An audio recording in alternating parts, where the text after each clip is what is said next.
Hello, welcome to Readers Books. I'm Jude Sales, and you are part of history. This is our very first virtual event at Readers. Hopefully not our last. You'll have to give us some feedback. We are pretty much Luddites here, but we are having a good time learning and hope that this goes without any major hitches. Tonight, our first author on a virtual event is, of course, our very own Andy.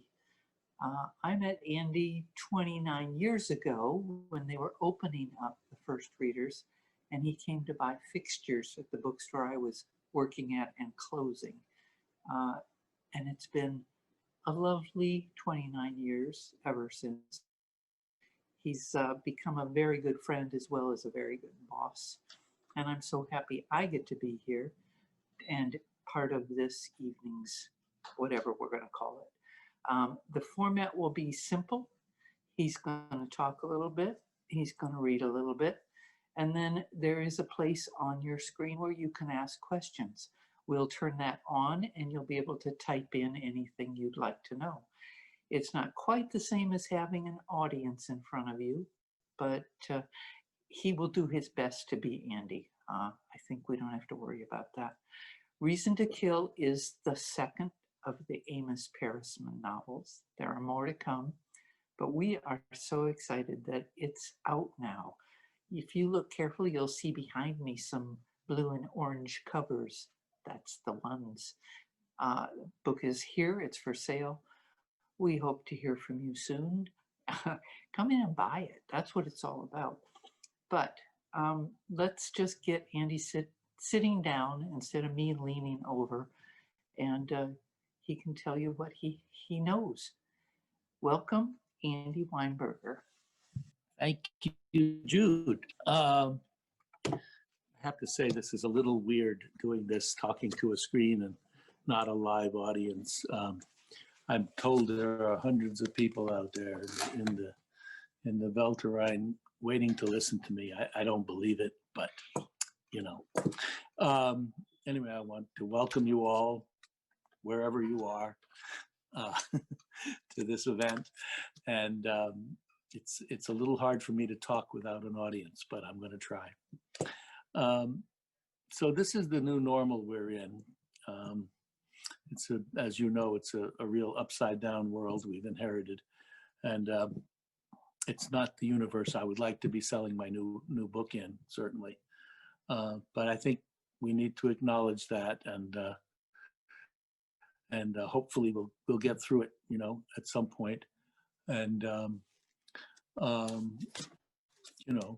move on. So okay. So now I'm going to talk to you about Reason to Kill.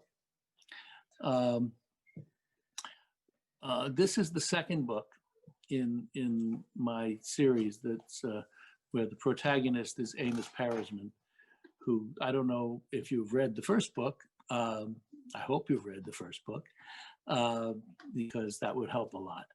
But this is the sequel. In the first book, Amos Parrisman is a semi-retired detective living in LA, and he is hired by a progressive Orthodox temple to investigate the death of their celebrity rabbi who dropped dead at Cantor's Delicatessen, and they want to make sure all the I's are dotted and the T's are crossed and like that, and everything is kosher.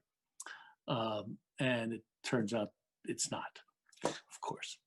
And so that's that story. And I'm not going to go into that story because that's a different book. But this is the sequel, and it's another mystery with the same set of characters. Amos Parrisman is recruited this time by a music impresario, a fellow named Pinky Blystiff, to find a missing klezmer singer. He runs a bunch of bands, and he has a klezmer band, which is a kind of a Jewish wedding band generally. And he's hired by Pinky to track down this crooner that has gone missing. So, and it's a mystery, but when I write mysteries, they're not really mysteries. I use the mysteries sort of as a coat hanger to hang everything else I want to write about on. So that's the gist of that. Mainly, what I do is I use these mysteries as um, frameworks for my larger themes. Um, in this one, the theme, I have a few themes. One of them is it's an homage to L.A. At one point. It's about place, and it's about character. Um, place is very important to me, and LA is very important to me. I grew up there, and I think we all have a thing about place and home. LA was my home. Pasadena was my home, and I was thinking about that the other day. That there's a reason, that the baseball, for example, is the national pastime. The reason that baseball is the national pastime, I think, psychologically, is because the runner just wants to go home. That's all, and it makes us happy. It's unlike football, which is about, I don't know, penetration and violence and stuff. But baseball is like that, and this is about home. And Amos Parisman lives in this apartment complex. He doesn't particularly like it, but he's been there for a long time, and he knows L.A. He's a working class, irascible Jew who has a lot of opinions, and he's older. The first one I wrote was called An Old Man's Game. He's older in this one. He's a lot older. I don't know how much older, but he's older. And anyway, I'm not living in LA right now, but I write it as though I were. And I don't do very much research on this. Mostly it's memories of Los Angeles, memories of growing up there. And every time I go back there, I realize that my memories are sort of in silos, that, people in LA spend the better part of their day driving around in their car by themselves, or at their home or at their office. And it's not the same kind of community that we have, for example, in Sonoma. So that's sort of, it's a different sense of place. And I will read you some sections about in the book that depict that kind of thing. But I wanted to talk about that because I thought that Los Angeles almost is a character in this book. I mean, it is a mystery. It has plot twists and all of that, but it's a lot of the beauty, if there is any of it, is in Los Angeles, and finding out about Los Angeles and what it looks like and what it's not. The other thing that I write about, I think about a lot, is character. And I've written, this is the second book, but I'm almost done with 5 books of Amos Parisman, and it's all the same characters, and they moved on into various, settings, but they're all still there. So, and the characters kind of grow on you after a while, and you love these people for what they are. At least I hope you do. And what drives this book, in my mind, is the voice of Amos Parisman. He's got a distinctive voice. It's a first-person book, so I try to direct it that way. And it's not like there's an objective camera that sees everything around. It's what Amos sees. What else? Well, I should tell you a little about what I think is a good read. That there are books. A good book in my mind, has three elements. It's got writing, good plot, and it's got good characters. And if you have all three of those things, that's fantastic. But if you just have to have one, I would have character. Because in my view, at least, when I read a book, and I read a lot of books here at the bookstore, if I don't care about the character, if I'm not rooting for the character, I don't care how well written it is. I don't care what the plot twists are. If I don't care what happens to that character, sometimes I just fling the book across the room. Of course, I have that option because I get them for free. But if I don't care about the character, it's not worth reading for me.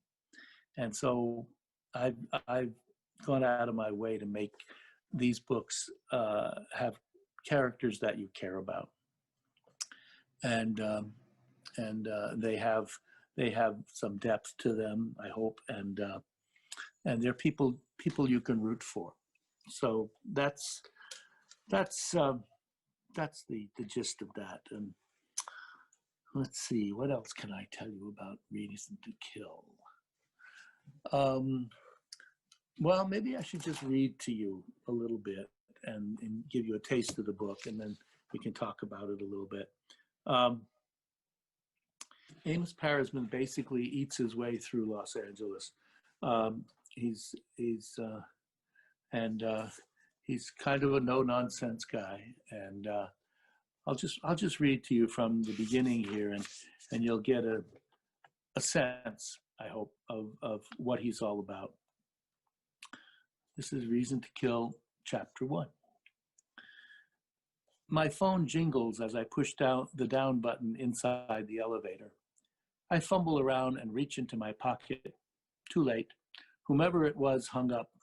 Just as well, I think. Par for the course, really. I've been meaning to move out of Park La Brea for a long time now. Probably as long as we've lived here. Funny how some things just never happen. I'm not complaining. It's too late for that. But the truth is, you fall into a situation. You sign a lease. You know damn well it's not what you want, but it's comfortable enough, or at least bearable. You tell yourself over and over again you hate it, and you do. Still, it's familiar. You don't have to think about it. That counts for more than you'll ever know. You give an automatic wave to the guards at the front gate. You've made peace with the sour smell in the elevator. You have stopped noticing the gray walls and the dingy light fixtures. Every week you see the same sullen Latino janitor, Guillermo, standing there, hunched over his bucket, mopping up near the metal mailboxes. And okay, he's never said one goddamn word to you all these years. Still, you think you share a bond. Fellow inmates, that's who we are. Right, amigo? Prisoners in the same 12-story Art Deco sanitarium. The elevator halts at the 4th floor. A short, white-haired lady hobbles on. She smooths down her skirt. She reaches over to tap the button for the mezzanine, and as she does, the phone rings again. Before I can get it out of my pocket, it dies a second time. Fuck, I say under my breath. The old woman glares at me. I didn't mean it, I tell her. Why'd you say it then? Look, I say, leave me alone. I've had a hard day. It's only 11 a.m., young man. I've been up all night, I lie. Is that my problem, she says. She points her gnarly finger in my face. Don't say fuck anymore, okay? It's rude. I shrug. I don't like her, but she's entitled to her narrow-minded opinion, I figure. Only everyone in this place has an opinion. That's the trouble. Loretta and I settled here because it was cheap, but not so cheap as to be dangerous, not like South Central or Boyle Heights, and because it was close to our jobs, and maybe as an afterthought because it had Jews in the neighborhood. Neither one of us gives a fig about religion, you understand. My wife and I have always accepted all sorts, but being around people like yourself, landsmen, people who secretly enjoy eating chazarai and can tell a decent joke, well, it was inviting, I guess. Back then, there was no fancy Grove shopping center, no Whole Foods, no Trader Joe's, There was the CBS lot and Cantor's Delicatessen and an actual farmer's market where they sold broccoli and chicken and heirloom tomatoes. Real food straight off the truck. That was before the day of packaged candy and personalized license plates for kids. And people came from all over to be on television quiz shows and to eat. Loretta grew up in Northern California. At first, this was strange to her, but I know it because I graduated from Hollywood High, which isn't that far away, and because my cousin Shelley had an apartment just off Fairfax. This was our turf, or his turf anyway. Now I'm on the mezzanine. It's a bright, sunny September day. There's a breeze blowing in from the Pacific, and they say it might rain later on, but I still have time to take my walk. This is what I do these days, walk. Loretta and I used to do it together before she got sick. Now it's just me and 20 million other people. They all walk faster than I do, and lots of them run. They've got their fancy Italian track shoes on and their headbands and that determined look in their eyes that says they're only going to go another 2 miles to go, and by God, they're going to get there. I wish them luck. Sometimes when they sprint by me, I think I must be the oldest person in LA. Oh well, Parisman, the race isn't always to the swift, is it? I head east on 3rd and turn onto Detroit, which is mostly large 2-story Spanish houses that have been cut up into studio apartments. The crisp wind makes my cheek turn red, and I have to be careful and keep my eyes on the ground because the pavement can suddenly crack or jut up, especially when it's too close to tree roots. I've stumbled a few times, I know. When I get to the corner of 6th, my cell phone starts jingling in my pocket. I don't recognize the number, but so few people call me these days, I'd be a damn fool to ignore it. Parisman here. Mr. Parisman, a gravelly voice says, you don't know me, but no, I say, you're right. Who are you? Did you call before? I tried. Well, next time try harder, okay? I'll do that, says the voice. Anyway, the reason I called, your name was given to me by a Detective Marlborough. He's retired now. I believe he worked in Culver City. Marlborough, yeah, I knew him. Sweet kid.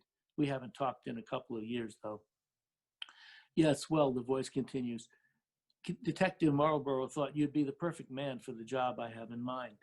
I stop and adjust the collar of my leather jacket. If I stand still much longer, I'm going to come home with a cold. Loretta won't like that. Okay, so who are you again? You never said.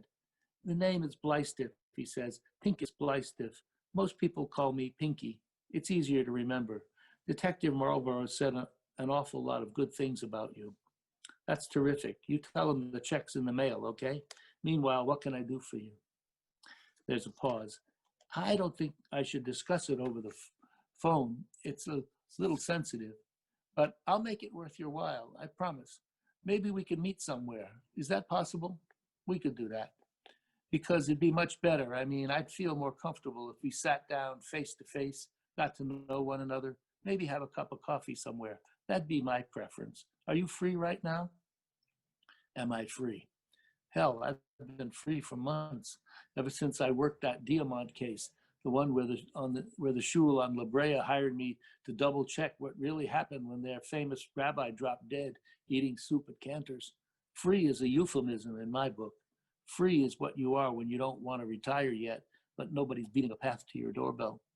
It's a terrible thing to be free like that. It's like you already have one foot in the grave, and if you're not careful, well, free. Sure, I'm free. You want to have coffee? I'm out walking right now, but I could meet you. I'm about a mile from Cantor's. It's on Fairfax, by Beverly. Want to meet me there? You know where that is? Of course, he says. He lived here a long time. Good, I tell him, but it'll take me maybe half an hour. I'll be at the bakery section right by the door. I have a weakness for their rugelach. Sure, says Pinky Blystiff. Sure, but how will I know you? Easy, I say. I'll be the oldest guy there. Without my Dodger cap on, I have gray hair. It hasn't been combed in a while. You'll probably think I need a haircut. Oh, and I'll be wearing my old bomber jacket from World War II. You were in World War II? The jacket, not me. So that's the first encounter with with Pinky Blystiff. And it goes on from there. He does a lot of driving in around LA to try and track down this woman that Pinky wants him to find. And he also has a muscle man, an assistant, fellow named Omar Villasenor. And so I don't know which section I should read from next, but maybe the one where they go to the biker bar. Yeah, I'll do that. So at one point, they're looking for the crooner's ex-boyfriend, who was a bass player in a country western band, and Omar has tracked him to this bar in Tarzana, which is on the outskirts of LA. And they go there with the idea of interviewing him. And so here's what happens. It's a place called Jingles. And so here we go. Inside, it's dark and woodsy. Once upon a time, I think, this place was probably organized around one simple theme. I don't know what, naked girls, cowboys, hunting. Now it's just vaguely masculine. There are a few ancient stuffed animals peering down from the walls, deer and elk, and each table features menus with reproductions of wanted posters from the 19th century, laminated pictures of Billy the Kid and Doc Holliday, that kind of thing. At the far end, there's a small raised unoccupied stage. Everything is there waiting. A drum set, mics, amplifiers, monitors. Most of the crowd is lined up studiously at the bar, however, their eyes fixated on the silent Rams game being televised on 4 separate television screens overhead. Most of the crowd is tense and middle-aged and male. They're following the flow. They want someone to win, or at least score. Women are few and far between. They're also watching the game, but they don't take it nearly as seriously as the men do. It's just a game, boys running around chasing a ball. I can see it in their eyes. Meanwhile, everyone is working overtime to soothe their pent-up feelings. They're holding Manhattans and margaritas. A few sturdy buccos down at the end are staring at shot glasses of something even stronger. We find an opening and ask for beer. What kind, the bartender says. He's a punchy old guy. He leans in close to take our order. He's got pockmarks on his cheeks and watery blue eyes and a general expression that says he's been working here too long and doesn't much like what he does. You have Corona, says Omar, or Dos Equis? The bartender scowls. Nothing Mexican. Coors, Pabst, Budweiser, Miller, take your pick. Okay, then, Omar says, Miller. I hold up 2 fingers to indicate the same. The bartender nods and goes off. It's too early to look at the dinner menu, but when he comes back, we take our beers and little white paper coasters and find a table near the stage. A few minutes later, the band members file in from a door off to the side. There are 5 of them, 4 guys dressed in well-worn jeans and boots and silk shirts from Hollywood's finest consignment shops. The drummer, who's black, wears a Panama hat and shades. The one girl, their torch, is almost a foot shorter than the lanky men behind her. She looks about 19, beautiful and sure of herself, but who isn't at that age? She's got corkscrews of ash blonde hair that's way out of control, and for tonight she has squeezed herself into a tight pink crinoline dress that doesn't quite reach her knees. Hard to tell what that's all about. I think she's the leader, I lean in and whisper to Omar. I think she's the reason they call themselves Tumbleweed, he replies. One by one, they tap their microphones to make sure they're live. They tune up. A golden spotlight hits the stage and dances around until it centers itself. The singer rushes off and returns with a large clear glass gallon tip jar, which she sets down carefully in front of her. Someone has already dropped a few dollars in to grease the pot. A waitress arrives and we order 2 more beers, a couple of BLTs, and at the last moment, a side of guacamole. You don't want to try the rodeo burger, she asks. That's the house special. No, I tell her, we're fine. Maybe you could bring out the guacamole first, though. That'd be great. She wanders off, and Omar stares at me. I wouldn't have gotten guacamole in a place like this, he says. They don't know what the fuck they're doing. Hey, it's on the menu, I say. And besides, who do you think does all the cooking around here? Norwegians? Good point, he says. My people are everywhere. Without any fanfare, then, the show starts, and the girl who introduces herself after the first number as Phoebe welcomes the audience. That would be me and Omar, but then, like I say, it's early. Surely the rest of the bar will migrate over and make an evening of it. I glance back hopefully at the clot of what now seems to be scruffy, overweight men in motorcycle jackets. They're still drinking. In any case, they aren't quite ready. The band is oblivious. As far as they're concerned, they could be playing in their living room. They run through an easy medley of Patsy Cline tunes, one after another, and they're surprisingly good at what they do. I say surprisingly because, for all intents and purposes, it's just me and Omar following along. We're like voyeurs, clapping appreciatively at the end of each song. Although really, what kind of enthusiasm can four hands put together generate? Not much. So that's him and Omar. And anyway, they have adventures finding this lost crooner, and like that. I have more pieces I could read. No? Is that enough or more? Oh, but there are questions. We're new at this, guys. So we've had a few select questions that I can try my best to answer, and then we'll move on from there. My friend Jeff Dreyer asked me, Amos Parasman seems like a very familiar character for us Sonomans. How much of Andy Weinberger went into Amos Parasman, and which parts? It's partly me and partly my father, memories of my father, and other, opinionated, irascible Jews that I've known. It's a kind of a composite. That's the answer to that question. I think it's the voice that I like most. Let's see. Oh, here's some. What made you decide to write a mystery? That's what mystery writers do you like? Okay. Well, I'd have to go back to my situation in Los Angeles that made me start to write to do that. I was stuck on the 9th floor of a 12-story apartment building. And I had talked myself temporarily out of a job in the bookstore. The bookstore could run perfectly well without me.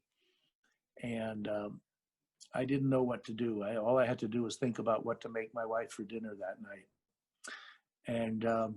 And I just started writing again out of boredom, and a mystery appeared. I don't have a huge yen for mysteries.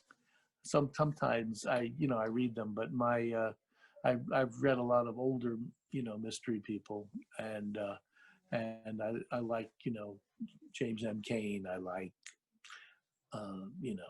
Dashiell Hammett. I like Chandler, people like that.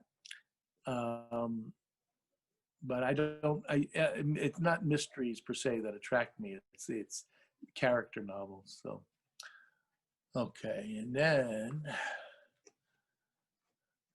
Moya Jones asked me, Neely, is the best part about these books is that I hear Andy's voice. Is he Amos or vice versa? Yes, he's vice versa. That's the answer to that question. So, yes, it's me. What can I tell you? All right, so let's see, what else do we have? Somebody asks, what is your daily writing process? Do you have a page or word count goal, or do you go by time, or how do you do it?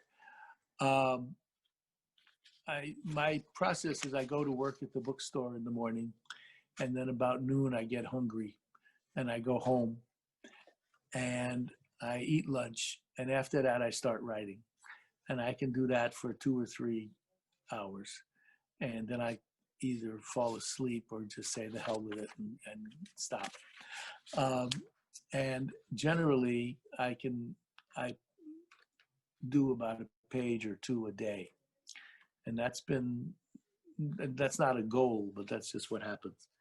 Um, um, uh, and my method of writing, actually, I think it's based on something I heard from E.L. Doctorow.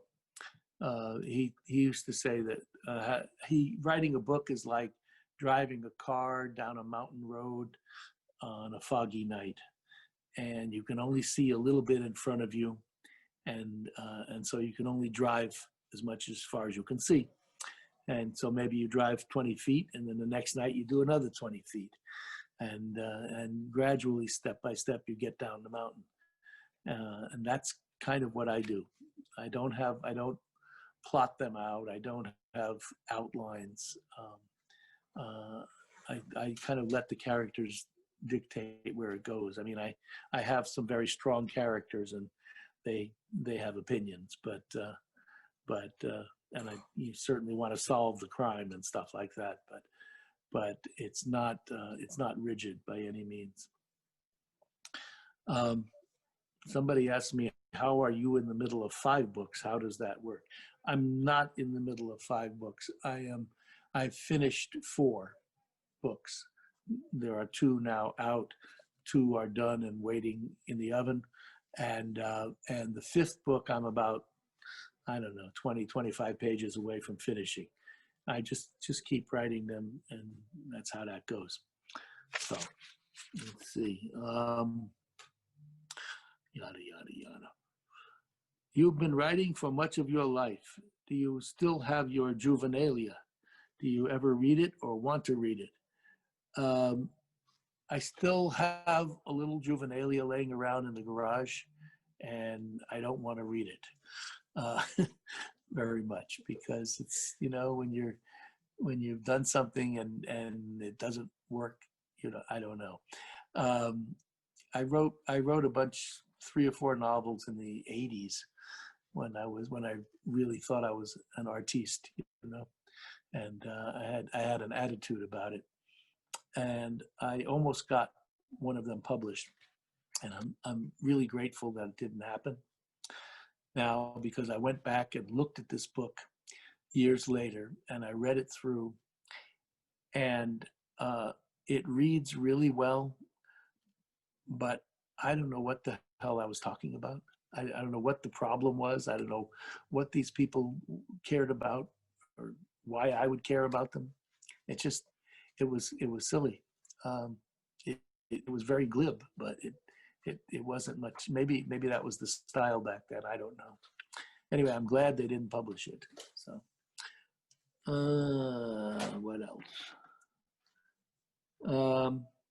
Somebody thinks the pandemic has changed everybody's life. Well, yeah, and routines. And thank you so much for writing this book and keeping the bookstore open. What do you think is the future for writers and booksellers like me? Like me, I don't have a really long future. It's my age. Who knows? But the future of books and writing, I think, is pretty secure.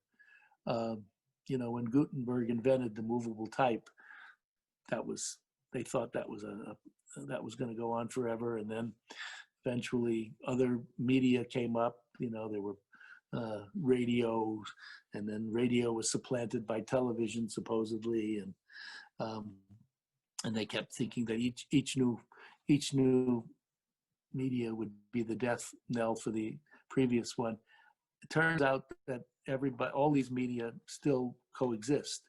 You still go to plays, or you still read plays. I guess you don't go to plays now, but you still read books. There's still TV. There's still movies.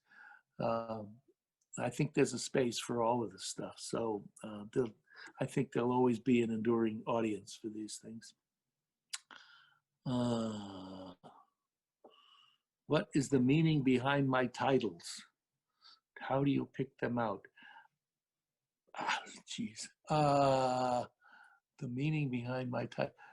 The first one, the detective, the police detective says to Amos, who's an old man, he says, "This isn't an old man's game," and I made a play on that. In this one, Reason to Kill. Well, I don't want to tell you that because it will spoil the book. why that's called Reason to Kill. Yeah, they're generally, they hang on something to do with the book. So I think that explains it pretty much. That's all I have in the way of answers. If you have more questions, or I don't know what else to say, except to thank you for coming. The book is now for sale, and it's selling pretty well. And this is how we get the word out. So please avail yourself of it. It makes a wonderful Christmas and Hanukkah gift. And we don't, we're not asked. We've dropped the 5 book minimum per customer. All of that, So I wouldn't worry. Anything more? Except so long.